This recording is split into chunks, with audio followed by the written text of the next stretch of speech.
Então, página 166, neste capítulo maravilhoso, deixa eu ver onde é que anda o meu capítulo aqui, que é o capítulo 13, as ordens do amor entre homem e mulher, que eu acho sensacional, porque nós precisamos entender essas ordens do amor no casal. E aí ele diz assim, uma transferência inadequada de uma ordem da infância para o relacionamento de um casal também ocorre quando um parceiro dá ao outro na mesma medida que os pais dão ao filho. O que ele está dizendo aqui? Que nós podemos transferir coisas não resolvidas e que deveriam ter sido resolvidas na infância para um relacionamento de adulto, que deveria ser igualitário. Também ocorre quando o parceiro dá ao outro na mesma medida que os pais dão ao filho. Quer dizer, um dos parceiros assume o papel de pai ou mãe do companheiro, do parceiro do meio. É o que acontece, por exemplo, quando um parceiro financia os estudos do outro durante o casamento. Então, lembrem que a gente sempre fala sobre isso, eu sempre ressalto isso. Quando alguém paga os estudos, geralmente o outro vai embora. E as pessoas se escandalizam com isso. Por que que vai embora? Porque a moeda mais cara que existe é a gratidão. Ele deu algo tão grande, porque o estudo consegue, na nossa sociedade, fazer com que a gente mude de classe. Nós temos ascensão, uma colocação social relativa em uma boa parte ao nosso estudo. E o estudo é uma maneira de se fazer essa ascendência. Então, quando eu dou o estudo, que é algo que muda radicalmente a vida do outro. Inclusive, a minha mãe sempre usava uma expressão que eu ficava pensando assim, meu Deus do céu, a preocupação dela. Ai, cada filho que terminava a faculdade, ela dizia assim, agora, se for preso, já vai para uma cela especial. A preocupação dela era, quando termina a faculdade, já não é preso comum, já é. Então eu dizia assim, mas por que ela está pensando que a gente vai ser preso? Meu Deus do céu, eu nem passa pela minha cabeça ser preso. Mas essa era uma preocupação da minha mãe.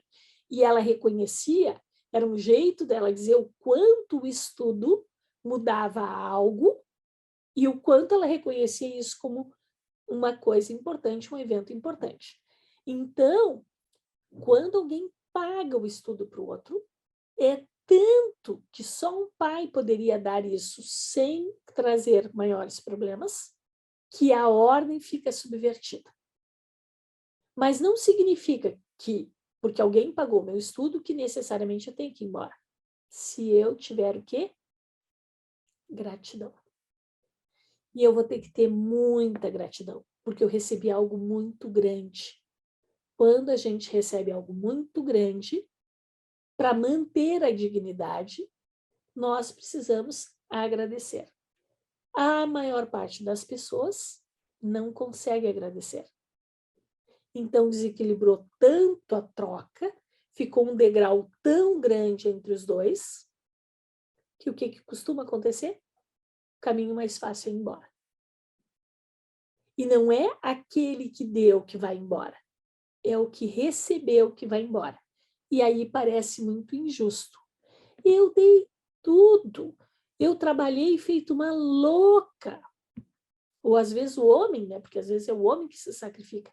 Eu deixei de estudar para que ela estudasse e depois me puxasse para cima. E quando ela melhorou de vida, ela foi embora e me deixou aqui. Porque muitos casais, e a gente vê isso, eu já assisti muito isso, combinam assim. Ah, eu no sustento e tu vai estudar.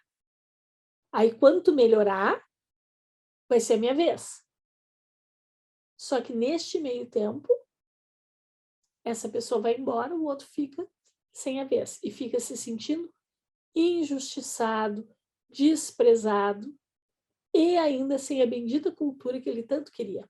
E às vezes isso também é uma mola propulsora para que essa pessoa por si mesma, não, então eu vou dar o meu jeito. Eu mesmo vou sair, eu mesmo vou estudar, eu mesmo vou me bancar, vou fazer turno triplo, né? Porque não é fácil trabalhar e estudar. Quem já fez isso sabe que não é fácil, que é pesado, sim, que é exigente, mas é um jeito de vencer na vida esse.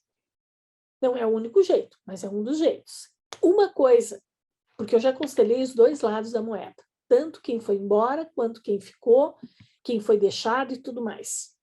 Uma das coisas que eu noto em quem foi embora é que ele diz que ficou tão distante porque o estudo modifica tanto, modifica a perspectiva de vida, modifica o ganho salarial, modifica tantas coisas na percepção, que aquilo que eles tinham em comum antes não tem mais.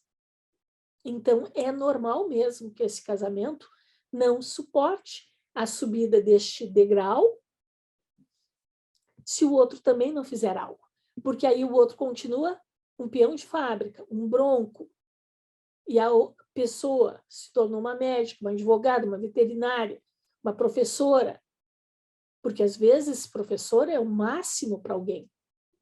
Muita gente diz, é só uma professora, porque só uma professora é algo muito importante, não é pouca coisa. Os pais depositam na sua mão os seus bens mais preciosos, são os filhos. Então, professora é algo muito especial.